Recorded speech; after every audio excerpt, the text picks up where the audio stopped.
waxaa sharaf ii ah in aan idinkala soo qayb galo daahfurka kulan wadareedka golaha wasiirada xukuumadda Jamhuuriyadda Federaalka ee Soomaaliya oo ah kii labaad ee noociisa ay isugu yimaadaan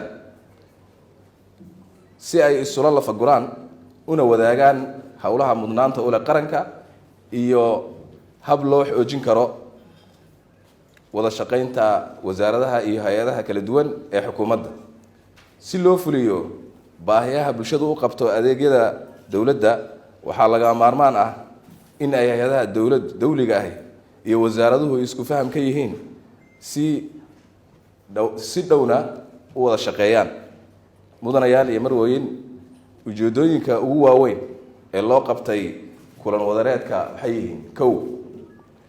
dardargelinta nidaamka wada shaqaynta hay'adaha dawladda isla jaanqaadka golaha saalax wuxuu ku tilmaamay in jaanta iyo jiibta hal mar la isla qaado marka waa qodobka koowaad qodobka labaad falanqaynta hawlaha hortaminta u leh xukuumadda iyo hay'adaha kala duwan ee dawladda qodobka saddexaad adkaynta dhaqangelinta xeerarka dalka iyo hirgelinta qorshe hawleedyada xukuumadda si waafaqsan dastuurka iyo sharciyada kale ee dalka u degan afar fahamka iyo u hoggaansanaanta xeer hoosaadka golaha wasiirada marka ay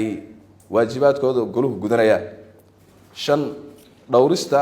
iyo ku dhaqanka habraacyada heshiisyada ay hay'adaha dawladdu ula galaan hay'adaha kale ee dawliga ah hagaajinta habka xog wadaagidda hay'adaha dawladda dhexdooda iyo la wadaagidda dadweynaha xog midaysan mudanayaal iyo marwooyin labada maalmood ee aad ku jirtaan kulan wadareedka waa in aad dareenkiina maskaxdiina iyo muuqaalkiinaba isugu geysaan sidii habkii loo hirgelin lahaa hawlaha hortaminta ula qaranka waxaa lagama maarmaan ah in aad maanka ku haysaan in kulan wadareedkani kusoo beegmay xilli ay dadkeennu la daalaadhacayaan abaaro iyo amni darro isbiirsaday mana jirto cid aan mas-uuliyiinta halkan fadhida ka ahayn oo ay sugayaan waxaa la yidhaahdaa madax meel ka sarreyso oo la salaaxa ma leh cid kale oo mas-uul ka sarreeya oo u maqan dadka meeshaan fadhiya ma jirto kulan wadareedkani kama dhigna damaashaad iyo in xubnaha golaha wasiiradu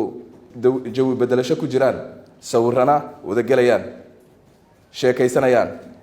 ee waxaa looga gol leeyahay in ay wada faqaan maskaxdoodana tuujiyaan soona saaraan qorshe hawleed lagu badbaadin karo dalka iyo dadkaba oo ay duruufo adag haystaan waxaan ku rajo weynahay in gabagabada kulankan oo kulan wadareedka ah ay ka soo bixi doonaan natiijooyin waxtar u yeelan doona waxna ka bedeli doona mustaqbalka dadkeenna iyo qorshe hawleed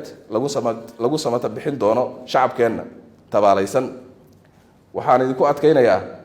in si degan aad u akhrisaan barnaamijka xukuumadda ee baarlamaanku ansixiyey